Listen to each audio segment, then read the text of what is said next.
Hello दोस्तों, नमस्कार। मेरे इस यूट्यूब चैनल में आपका बहुत बहुत स्वागत है।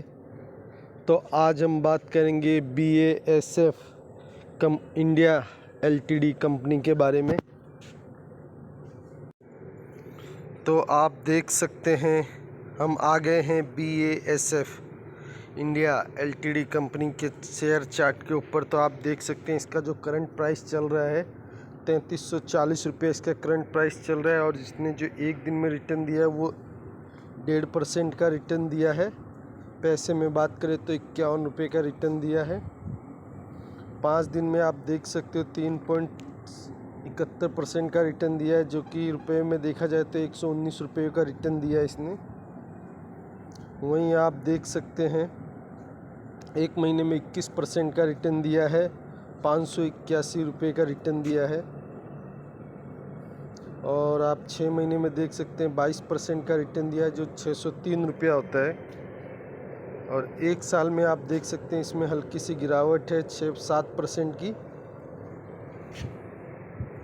और 5 साल में देखेंगे तो 119% का रिटर्न है, जो कि 1815 रुपया है। तो हम जितनी भी कंपनी बता रहे हैं उसमें एक बात कॉमन है कि 5 साल या 5 साल से ज़्यादा होल्ड की हुई कंपनियों में लगभग 700-800-1000% के रिटर्न हमको देखने को मिल ही रहे हैं। और मैक्सिमम चार्ट में जब हम आते हैं तो 2156% का रिटर्न है, 2156% का रिटर्न है आप देख सकते हैं। और कंपनी का चार्ट आप देख सकते हैं, कंपनी का चार्ट आप देख सकते हैं नीचे से ऊपर की तरफ ही गया है। तो काफ़ी अच्छा चार्ट है ये। लेकिन इस चार्ट में इस शेयर में एक बात है कि ये शेयर बहुत रिस्की है। ये शेयर में गिरावट बहुत आती है, आप यहाँ पे देख सकते हैं। एक बार हम इसको 5 साल का भी देख लेते हैं। सॉरी, 5 साल में बराबर नहीं बता पाएंगे। फिर देखिए आप यहाँ पे देखिए स्टार्टिंग में ही आप देखिए अभी तो जो गिरावट चल रही है वो 7% की चल रही है। फिर आप यहाँ पे देखिए, यहाँ पे भी पहले गिरावट हुई है, जो कि आप यहाँ पे देख सकते हैं। यहाँ पे भी कितने परसेंट की 62% की गिरावट हुई है। फिर उसके बाद एक बार यहाँ पे भी गिरावट हुई है, आप देख सकते हैं। यहाँ पे भी आप देख सकते हैं 33% की गिरावट हुई है। फिर यहाँ बीच में भी आप देख सकते हैं।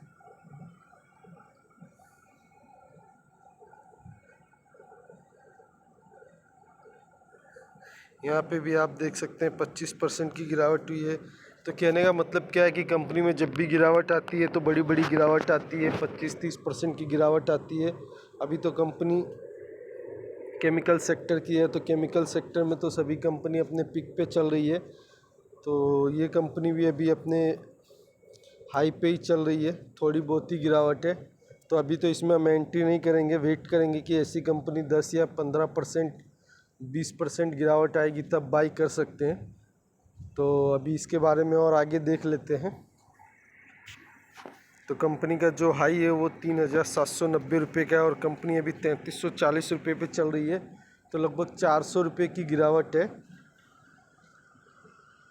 तो चाहे तो आप बाय कर सकते हैं और चाहे तो वेट कर सकते हैं कि इसमें थोड़ी और गिरावट आए तो ले सकते हैं, लेकिन मुझे नहीं लगता कि अभी इसमें गिरावट आएगी। और हम इसको एक बार निफ्टी 50 से कंपेयर कर लेते हैं।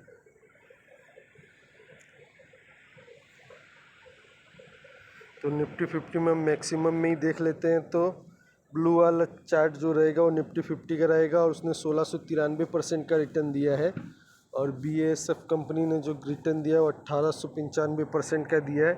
तो आप यहाँ पे देख सकते हैं कंपनी का चार्ट लगभग दोनों का सेम ही चला हुआ है। पहले ये थोड़ा कम रिटर्न देता था, लेकिन उसके बाद इसने इससे टेक ओवर किया और अभी ऊपर की ओर ही है। लेकिन दोनों का रिटर्न देने का तरीका और चार्ट एक जैसे ही है, निफ्टी 50 का और इसका। अभी हम NSE की साइट पे आ जाते हैं। तो जब आप NSE की साइट पे आएंगे तो 30 तारीख को, जो 30 अगस्त को जो इसमें डिलीवरी उठाई गई थी वो 42% की उठाई गई थी। और आप देख सकते हैं कंपनी जो है साल में एक बार डिविडेंड देती है। 2022 में 6 रुपये का दिया, 21 में 5 और 5 10 रुपये का दिया था, 2020 में 3 रुपये का, 2019 में 3 2 5 रुपये का दिया था और 2018 में 3 रुपये का दिया था। तो कंपनी साल में एक बार डिविडेंड देती है। और इसमें सबसे अच्छी बात यह है कि प्रमोटर के पास जो होल्डिंग है वो 73.33% की होल्डिंग है, और उसमें से कुछ भी गिरवी नहीं है। सबसे ज़्यादा जो प्रमोटर के पास ही शेयर है। तो ये किसी भी कंपनी में एक प्लस पॉइंट होता है, किसी भी कंपनी में, किसी भी सेक्टर की कंपनी हो, उसमें ये एक प्लस पॉइंट होता है कि प्रमोटर के पास कितनी होल्डिंग है। अगर उसके पास ज़्यादा से ज़्यादा होल्डिंग है तो ये एक अच्छी बात, प्लस पॉइंट माना जाता है। क्यों माना जाता है कि प्रमोटर के पास जब इतनी अच्छी होल्डिंग है तो प्रमोटर अपनी कंपनी को कभी भी ख़राब नहीं होने देंगे।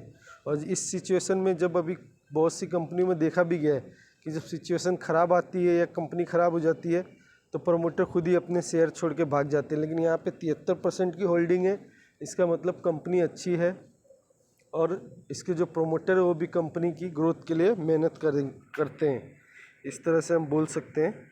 अभी हम देख लेते हैं कंपनी किस इंडस्ट्रियल में काम करती है। तो आप देख सकते हैं कंपनी जो जिस इंडस्ट्रियल में काम करती है वो स्पेशली केमिकल इंडस्ट्रियल में काम करती है। ठीक है, तो केमिकल सेक्टर की कंपनी है और इस समय जो है केमिकल कंपनी धूम मचा रही है। इससे पहले आईटी कंपनी मचा रही थी, बीच में ऑटो कंपनियां भी मचा रही थी, लेकिन अभी जो टाइम चल रहा है वो केमिकल कंपनी का टाइम चल रहा है और आईटी कंपनियों में गिरावट हो रही है। ठीक है, तो सबका टाइम आता है, कभी आईटी चलती हैं, कभी केमिकल चलती है, कभी फार्मा चलती हैं। कोविड के टाइम पे सारी फार्मा ही चल रही थी, तो इस तरह से अभी केमिकल चल रही है। तो केमिकल ये एक अच्छी कंपनी हमको लग रही है। एक बार इसका हम प्रॉफिट एंड लॉस का स्टेटमेंट भी देख लेते हैं। तो अभी आप देख सकते हैं हम कंपनी के स्क्रीनर के ऊपर आ गए हैं। तो आप यहाँ पे देख सकते हैं कंपनी जो 14,373 करोड़ की कंपनी है, मतलब ये कि मिड कैप कंपनी है।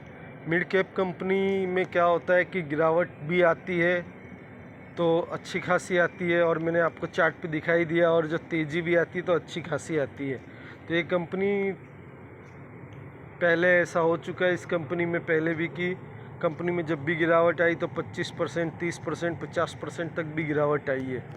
ठीक है, तो ये एक रिस्की बात है। बाकी कंपनी तो अच्छी है, डेब्ट फ्री कंपनी है। आप यहाँ पे देख सकते हैं, यहाँ पे सेकंड कॉलम में लिखा भी हुआ है कंपनी इज़ ऑलमोस्ट डेब्ट फ्री। कंपनी के ऊपर कोई कर्जा नहीं है। कंपनी अपने सेक्टर में 8वें नंबर पे लीड कर रही है। और यहाँ पे हम देख लेते हैं इसके क्वार्टरली रिजल्ट। तो आप देख सकते हैं यहाँ पे क्वार्टरली रिजल्ट देख सकते हैं। नेट प्रॉफिट में हम लोग देखेंगे, यहाँ नेट प्रॉफिट में हम लोग देख लेंगे तो कंपनी पहले 8 करोड़ कमाती थी, फिर 2 करोड़ कमाई, फिर 32 करोड़ का लॉस किया कंपनी ने, फिर 45 करोड़ कमाया, फिर 31 करोड़ का लॉस किया। तो आप देख रहे हैं कंपनी कभी लॉस कर रही है, कभी प्रॉफिट कर रही है। फिर उसके बाद डायरेक्ट 413 करोड़ का प्रॉफिट किया, फिर 115 करोड़, फिर डाउन हो गया 56 करोड़, फिर 197 करोड़, फिर एक डाउन हुआ 137 करोड़, फिर डाउन हुआ 110 करोड़, फिर 150 करोड़, फिर 197 करोड़। तो देख रहे हैं ना, मैंने बहुत बार बोला है कि कंपनी का जो है चार्ट उसके कंपनी के प्रॉफिट एंड लॉस पे डिपेंड करता है।